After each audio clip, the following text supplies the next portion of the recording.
أيها الذين آمنوا لا تقربوا الصلاة وأنتم سكارى حتى تعلموا ما تقولون ولا جنبا إلا عابري سبيل حتى تغتسلوا وإن كنتم مرضى أو على سفر أو جاء أحد منكم من الغائط أو لامستم النساء فلم تجدوا ماء فتيمموا صعيدا طيبا فامسحوا بوجوهكم وأيديكم إن الله كان عفوا غفورا صدق اللہ العظیم۔ محترم بزرگوں اور دوستو، ان آیات شریفہ میں کچھ احکام بیان کیے گئے ہیں، اور وہ بات میں آپ کو یاد دلا دوں چونکہ اس کا بار بار سننا بہت ضروری ہے کہ دین نام ہے احکام کا۔ احکام اور حکم کو آپ سمجھ رہے ہوں گے، اور اگر اس کو آپ آسان الفاظ میں کہو تو دین نام ہے مسائل کا۔ حلال حرام جائز ناجائز کیا ہے، اس کا نام دین ہے۔ اس کے بعد جو رہ جاتا ہے وہ رہنے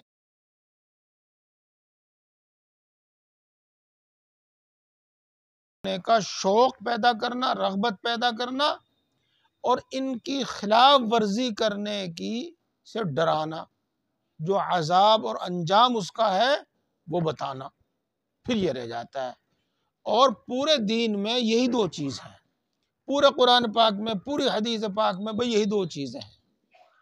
یہ ان میں جو مسئلہ ہے ترغیب اور ترہیب کا، تو اس میں چونکہ ہمیں کیا ملے گا کیا ملے گا کیا ملے گا یہ ہے، تو ہمیں بہت اچھا لگتا ہے، اور بہت مرتبہ چھوٹے سے عمل پر بہت بڑا اجر و انعام، تو بہت اچھا لگتا ہے، سمجھ میں بھی آسانی سے آ جاتا ہے۔ اور جہاں تک مسئلہ ہے احکام کا اور مسائل کا، وہاں یہ ہے کہ تمہیں یہ کرنا پڑے گا، یہ کرنا پڑے گا، یہ کرنا پڑے گا، یہ کرنا پڑے گا، اور یہ طبعاً انسان پر بہت بوجھ ہے، بھاری ہے، تو وہ ان کا سننا بھی پسند نہیں کرتا۔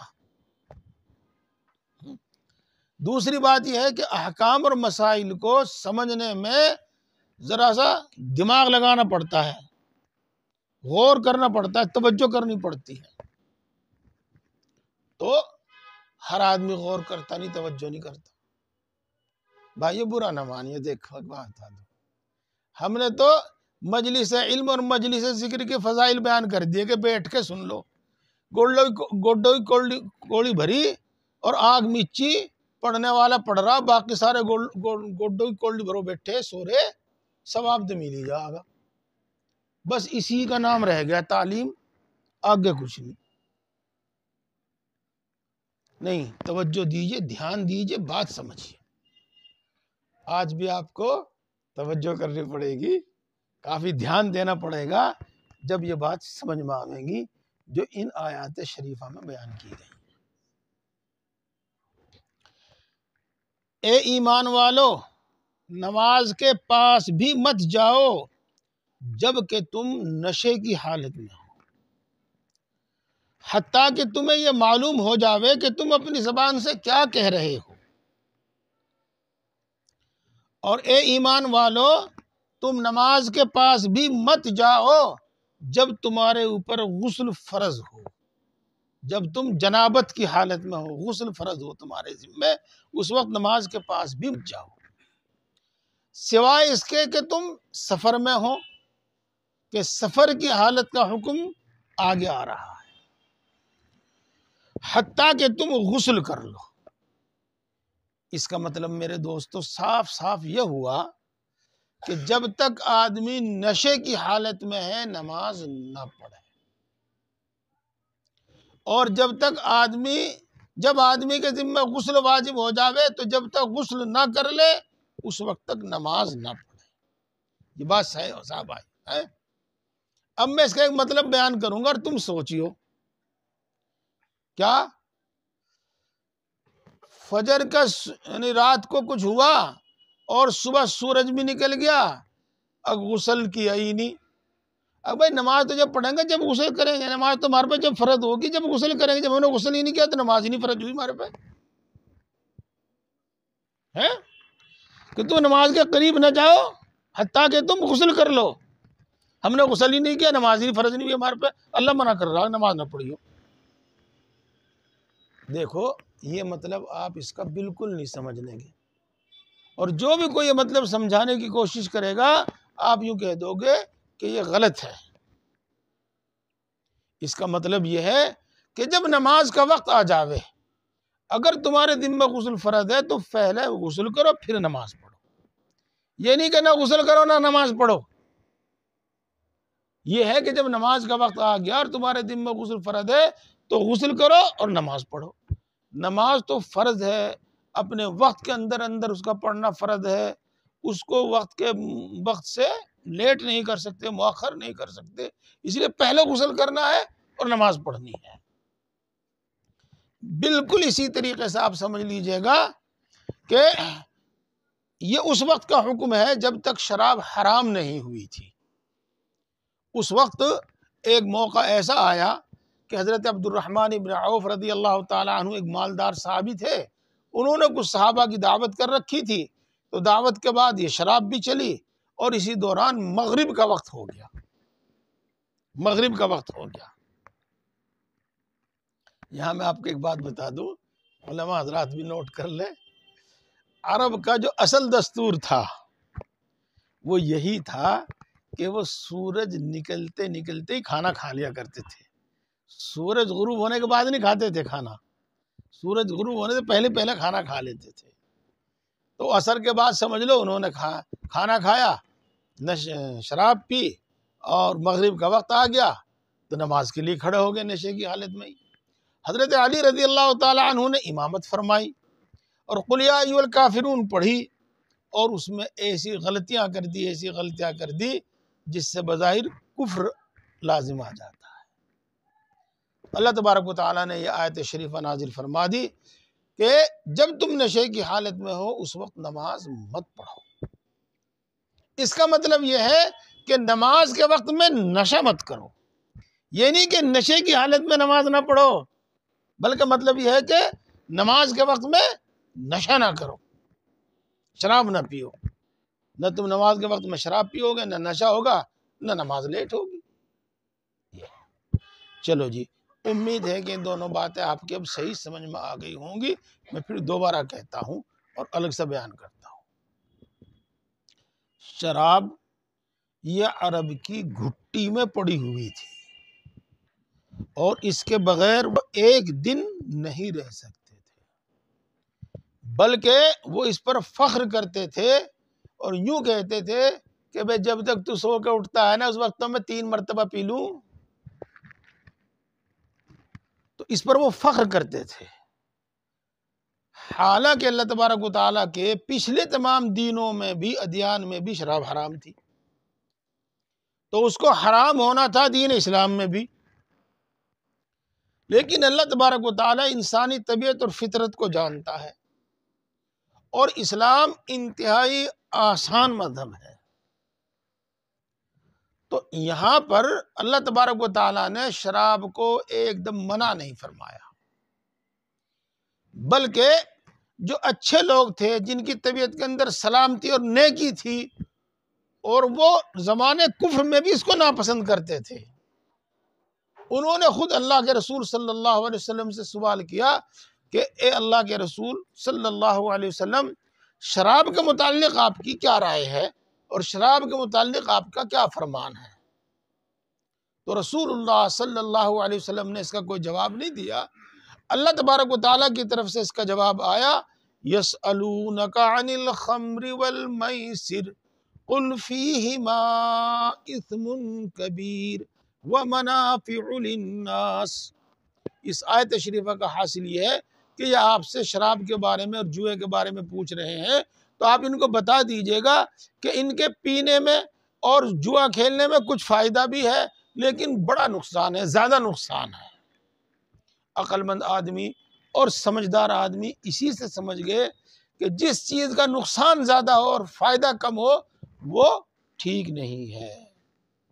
تو بہت سے لوگوں نے اس کو اسی وقت پینا چھوڑ دیا، یہ پیتے رہے. اس کے بعد اللہ تبارک و تعالیٰ نے یہ آیت شریفہ نازل فرمائی جو اس وقت آپ نے سنی، کہ اس میں نماز کے اوقات میں پینے سے منع فرما دیا. نماز کے وقت میں پینے سے منع فرما دیا. نماز تو اپنے وقت میں مقررہ وقت میں پڑھی جاوے گی، اور اس مقررہ وقت میں شراب نہیں پی جاوے گی، نشہ نہیں کیا جاوے گا، جس سے نماز میں کچھ کا کچھ بولے آدمی، کچھ کا کچھ کرے آدمی. اس کے بعد پھر اللہ تبارک و تعالیٰ نے ایک آیت شریفہ نازل فرمائی، وہ سورہ مائدہ میں ہے، دور ہے، ابھی نمبر 7ویں پارے میں ہے. دیکھیے کب تک وہاں تک پہنچتے ہیں ہم. انما الخمر والمیسر والانصاب والازلام رجس من عمل الشیطان فاجتنبوه لعلکم تفلحون. اس میں شراب کو بالکل منع فرما دیا، اور اس میں خاص طور سے شراب کی کئی برائیاں بیان کی ہیں. یہ ایک تو ہے کہ گندی چیز ہے، پلید چیز ہے، گندی چیز ہے. چنانچہ آپ جب کسی مفتی صاحب سے مسئلہ پوچھیں گے تو جس طریقے سے پیشاب ناپاک ہے، نجاست غلیظہ، غلیظہ تو سمجھتے ہوں گے آپ، نجاست غلیظہ، نجاست خفیفہ، ہاں، اور جس طریقے سے پاخانہ نجاست غلیظہ ہے، نجاست غلیظہ، ایسے ہی شراب نجاست غلیظہ ہے، ناپاک ہے. تو رجسم ناپاک ہے، اور نفرت کے واسطے اتنا ہی کافی ہے. پیاس کے وقت آدمی پانی پیتا ہے کیونکہ پاک ہوتا ہے، پیاس کے وقت آدمی پیشاب نہیں پیتا کیونکہ ناپاک ہوتا ہے، اور پیشاب کی تو چھینٹوں سے بھی بچا جاتا ہے. تو شراب تو ایسی ناپاک اور گندی چیز ہے کہ اس سے تو بچنا ہی بچنا ہے. اس کے بعد پھر آگے ارشاد فرمایا من عمل الشیطان، رجس من عمل الشیطان، کہ یہ شیطانی کام ہے. دیکھو دوستو، یہ طرز کلام ہوتا ہے اور اہل زبان اس کو اچھی طرح سمجھتے ہیں. جس کام کے اندر اتنی برائی ہو کہ ان سب برائیوں کو گنوایا نہیں جا سکتا تو اس کو یوں کہہ دیا جاوے گا کہ یہ شیطانی عمل ہے، شیطانی کام ہے. اور جس کام میں اتنی خوبیاں ہوں کہ ان کو شمار نہیں کیا جا سکتا، اس کو یوں کہا جاوے گا کہ انبیاء کرام علیہ السلام کی سنت ہے. یہ ہے. تو اس میں اتنا نقصان ہے شراب میں کہ ان نقصانات کو گنوایا نہیں جا سکتا. دیکھو، ہمیں اخبار پڑھنے کی بچپن سے عادت ہے.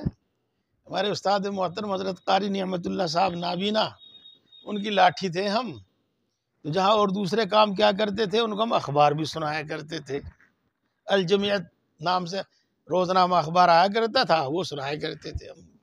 ایک نشیمن آیا کرتا تھا بنگلور سے، وہ سنایا کرتے تھے ہم ان کو. تو ہے چسکا. کچھ مفتی کے واسطے یہ بھی ضروری ہے کہ وہ حالات حاضرہ سے اچھی طرح واقف رہے. یہ ہمارے اکابر، میرے شیخ اول حضرت مولانا مسیح اللہ خان صاحب جلال آبادی نور اللہ مرقدہ نے بھی کئی آدمی مقرر کر رکھے تھے، وہ روزانہ کی اہم خبر جا کے آپ کو بتا دیتے تھے. اور ایسے میرے شیخ ثانی حضرت مولانا شاہ ابرار الحق صاحب نور اللہ مرقدہ بھی. اور یہ سنت ہے.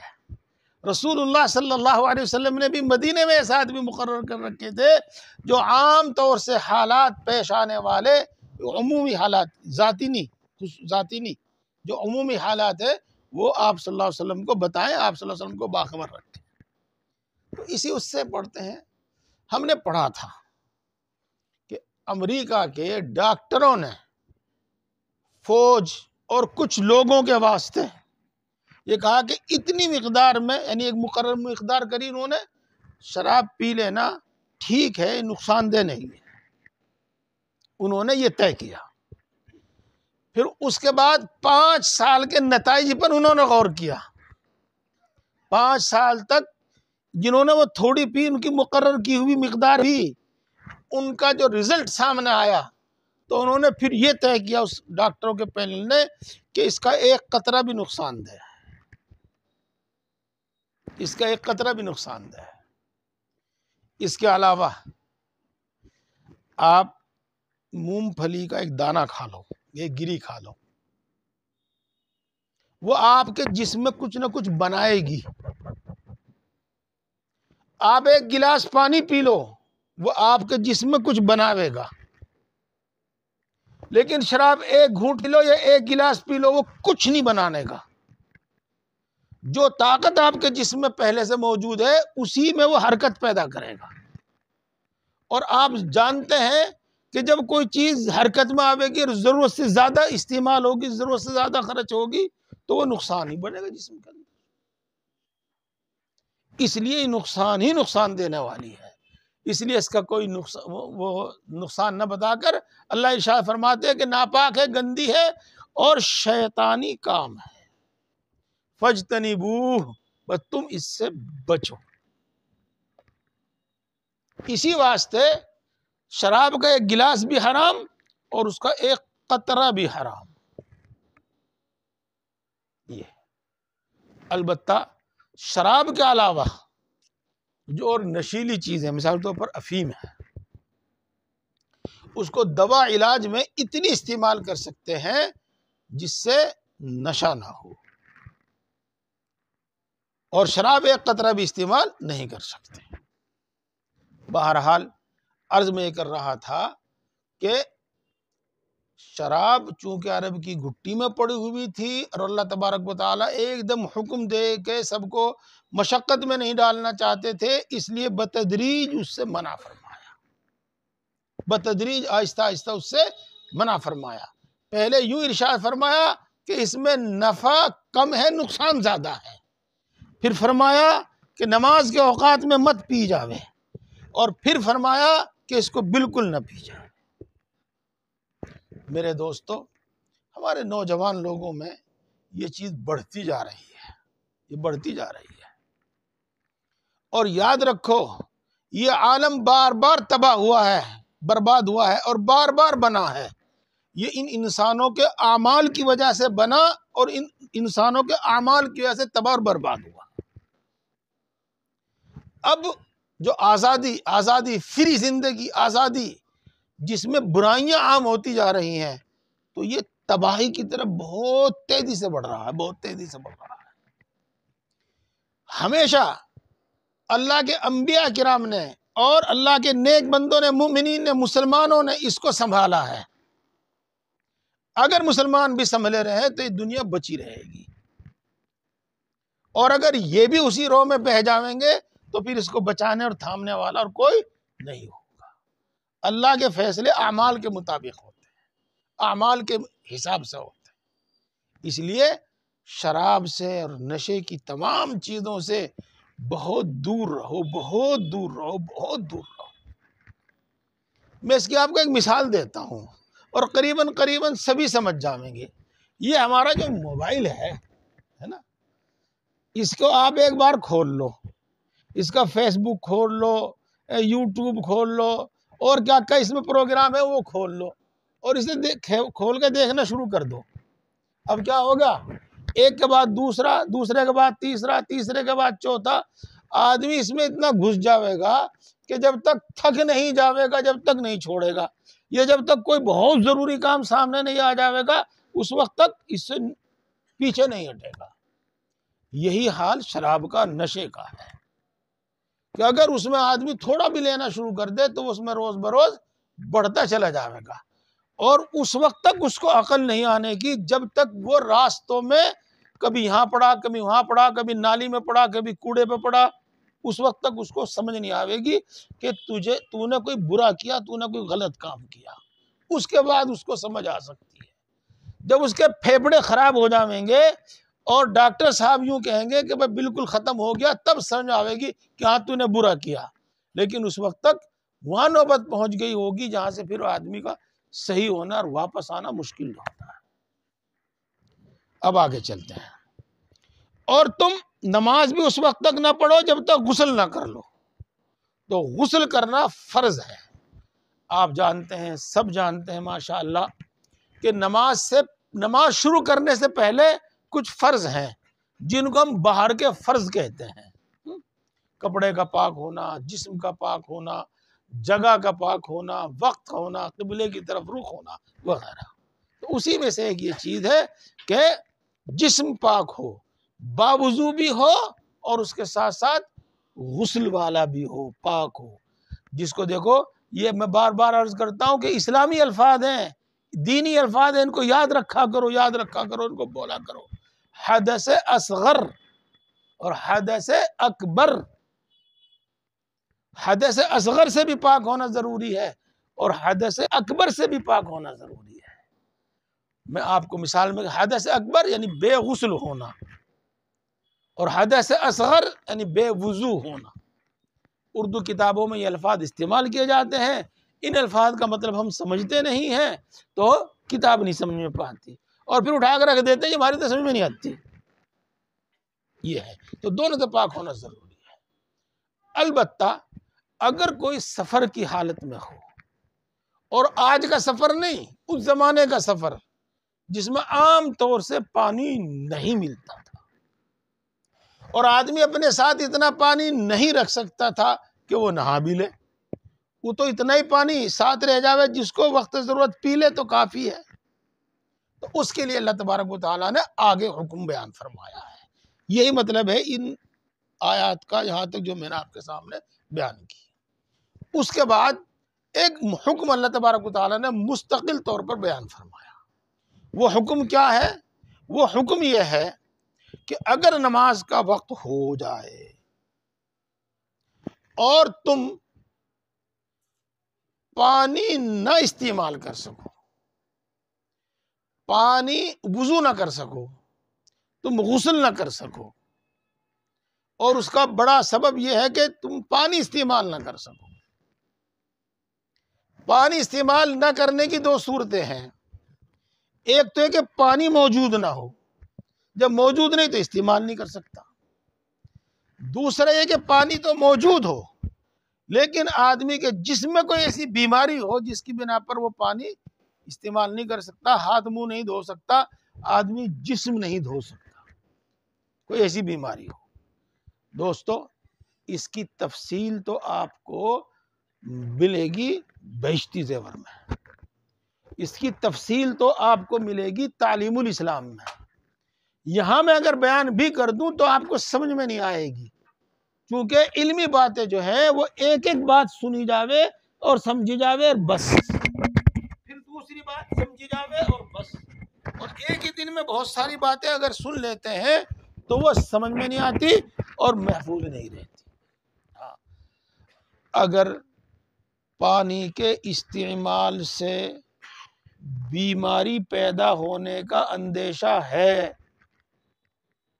تو آپ سے غسل اور وضو دونوں معاف ہیں، اس کے بجائے تیمم کر سکتے ہیں. اگر بیماری کے دیر میں اچھا ہونے کا اندیشہ ہے تو غسل اور وضو معاف ہو جائے گا، آپ اس کی جگہ تیمم کر سکتے ہیں. اور اگر پانی کے استعمال سے آدمی کے مرنے ہی کا اندیشہ ہے تو آپ تیمم کر سکتے ہیں، وضو اور غسل معاف ہے. بس یا تو پانی نہ ہو، اور یا پانی ہو لیکن استعمال نہ کر سکتا ہو.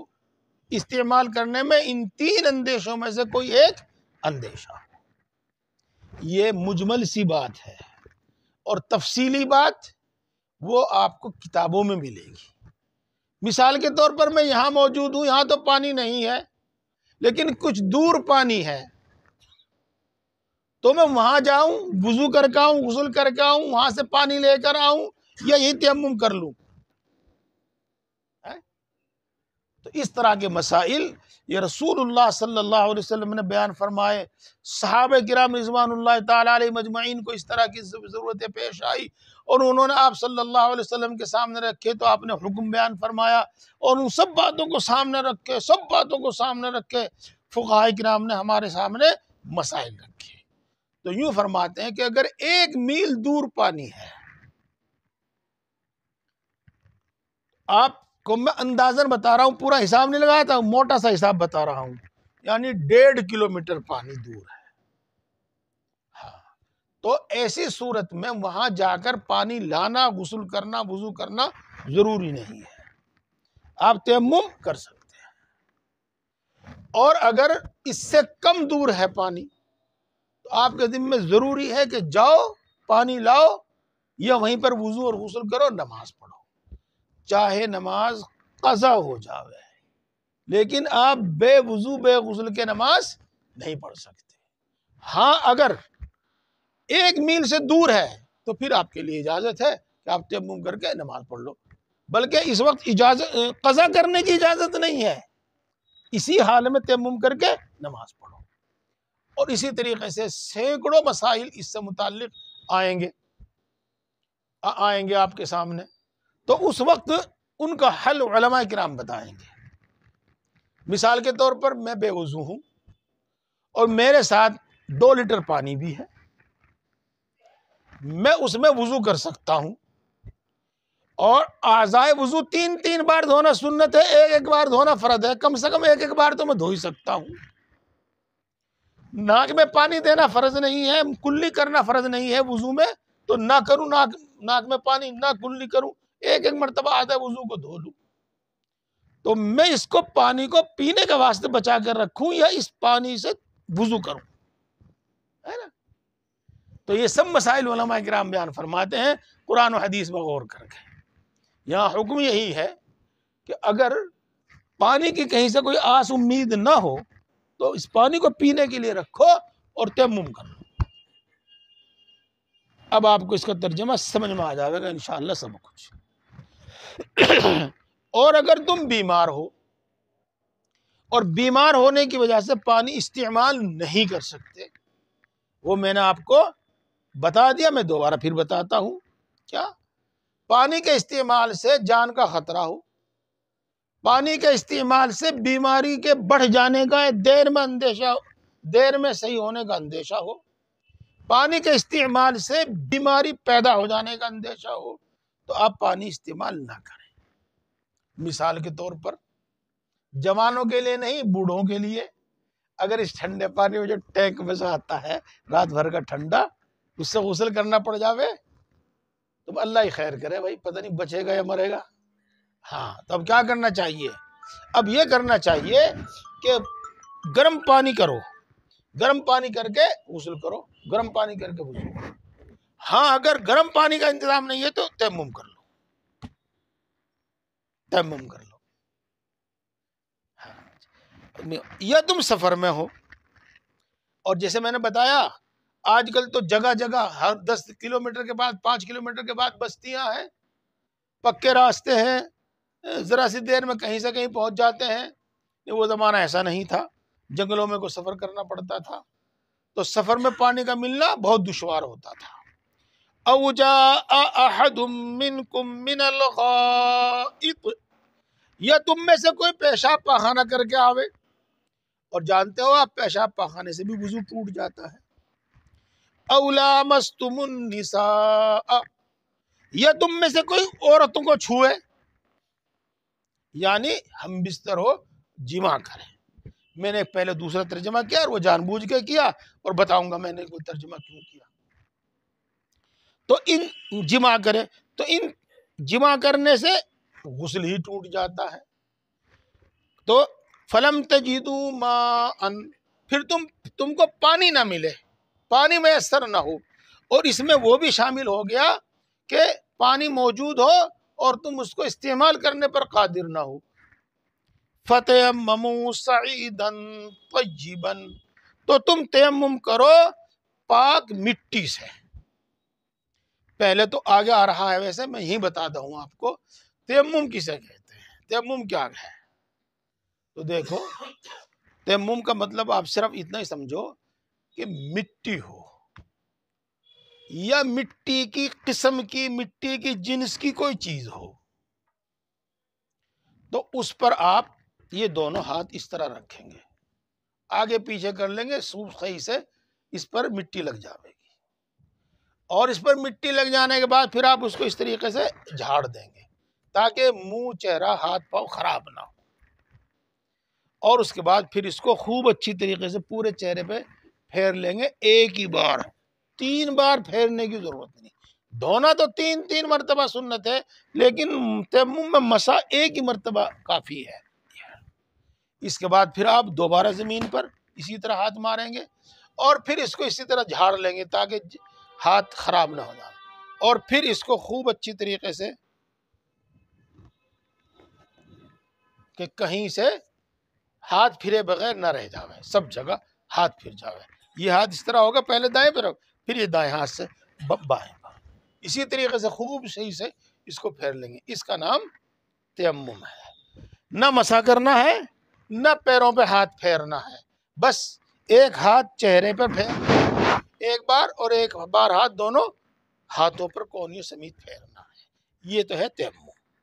اور پاک مٹی، جو پاک مٹی کی جنس سے ہو، قسم سے ہو، اس کو میں مثال کے طور پر کہہ دوں گھڑا ہے، گھڑا وہ پک گیا ہے لیکن ہے مٹی، جب آپ اس پر ہاتھ ماریں گے تو آپ کے ہاتھ پر کچھ نہیں لگے گا، کچھ بھی نہیں لگے گا، لیکن تیمم ہو جائے گا اس سے۔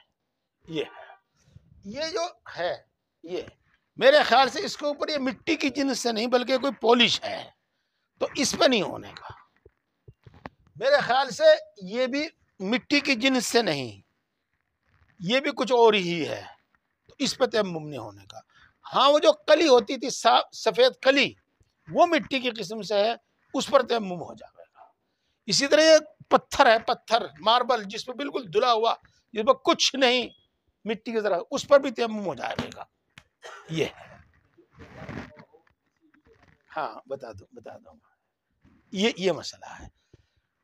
مٹی سے مراد صرف وہی نہیں جس کو مٹی سمجھتے ہیں، اور جو چیز مٹی کی جنس سے ہے اس سے ہو جائے گا۔ عام طور سے اس کی پہچان یہ بتاتے ہیں کہ جو جلانے سے جل کر راکھ نہ ہو اور پنگلانے سے پنگل کر پانی نہ بنے، وہ مٹی ہے، وہ مٹی کی قسم سے ہوتی ہے، لہذا اس سے تیمم کر سکتے ہیں۔ اس کے بعد رہ جاتا ہے حاجی جی کا سوال، یہ مثال کے طور پر یہ ہے پلاسٹک ہے، یہ گدا ہے، یہ ہے، اب اس سے تیمم ہو نہیں سکتا، لیکن اگر اس کے اوپر اتنا گردا ہو کہ جب اس پر ہاتھ مارے، یوں ہاتھ مارے تو اس میں سے گرد اڑے اور ہمارے ہاتھ پر کچھ مٹی لگ جاوے تو پھر تیمم ہو جائے گا۔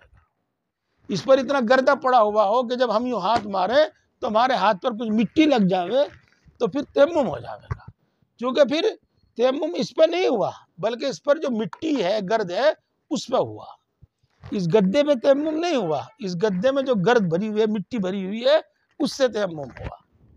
یہ ہے فَامْسَحُوا فَتَيَمَّمُوا صَعِيدًا طَيِّبًا، یہ بات ہوگی۔ آگے میں چلوں، ایک جملہ رہ رہا، ایک بات آپ بتاؤں جس کو آپ ابھی سمجھ جاویں گے 1 منٹ میں، ورنہ 1 گھنٹے میں بھی سمجھ میں نہیں آنے گا۔ اسلامی مسائل اور احکام کو سمجھو، دین پر عمل کرنے میں بہت سہولت ہو جائے گی۔ ہم بھی تھارے سے ڈرے ہیں، ہم بھی تھارے سے ڈر کے بہت سے کام چھوڑ دیں، کیوں؟ اب انہیں پتہ نہیں، یہ کہیں گے مولوی صاحب دیکھو دوسروں کو بتاوے مسئلے، اپنا آپ پٹے تسلی دے کیا کر رہا ہے مولوی صاحب، ورنہ ہم سہولتوں سے فائدہ اٹھاویں تو سہولت فائدہ اٹھاؤ، دین سیکھو، مسائل سیکھو، دین پر چلنا آسان ہوگا، جو اسلام نے ہمیں سہولتیں دی ہیں ان کا علم ہوگا ہمیں، اور دین پر عمل کرنا آسان ہو جائے گا، جیسا کہ تیمم کے مسائل۔ اور اس میں بھی میں نے موٹی موٹی بات بتائی، آپ کتابیں پڑھیں گے تو اس میں اور آپ کو ملے گا، اور بڑی کتابوں میں جاویں گا آپ کو، ان کو اور وہاں سہولتیں ملیں گی آپ کو۔ قریب قریب سب بات ہو گئی۔ فَامْسَحُوا بِوُجُوهِكُمْ وَأَيْدِيكُمْ، تو پھر تم مسح کر لو اپنے چہروں پر اور اپنے دونوں ہاتھوں پر، وہ میں نے کر کے آپ کو دکھایا، ساتھ ساتھ بات صاف ہو جائے وہ بھی بتا دیا کہ سر پر مسح فرض ہے لیکن تیمم میں نہیں ہے، پیر دھونے فرض ہے لیکن تیمم میں ان پر مسح نہیں کرنا ہے۔ ان اللہ کان عفوا غفورا، اللہ تبارک و تعالی معاف کر دینے والا بھی ہے اور بخش دینے والا بھی ہے، اور اسی معافی اور بخشش کے سبب اللہ تبارک و تعالی نے یہ آسانیاں عطا فرمائی۔ ہاں، گھنٹی بج گئی ہے مجھے یاد ہے، لیکن بات لمبی ہو گئی ہے۔ اسلام اسی وقت سے ہے جب سے اس دھرتی پر انسان ہے، اسلام اسی وقت سے ہے اور مسلمان اسی وقت سے ہے جب سے اس دھرتی پر انسان ہے۔ اس دھرتی پر سب سے پہلے مسلمان ہی آیا ہے، مسلمان ہی اس دھرتی کا مالک ہے، اور سب سے پہلا مذہب انسان کا اسلام ہے۔ لیکن اللہ تبارک و تعالیٰ نے اس میں جیسی جیسی انسان کی ضرورت تھی ویسے احکام بیان فرمائے۔ اصولی طور پر تمام احکام آدم سے لے کر آج تک ایک ہی ہیں، جزوی طور پر ان میں تبدیلی ہوتی رہی اور آسانی ہوتی رہی۔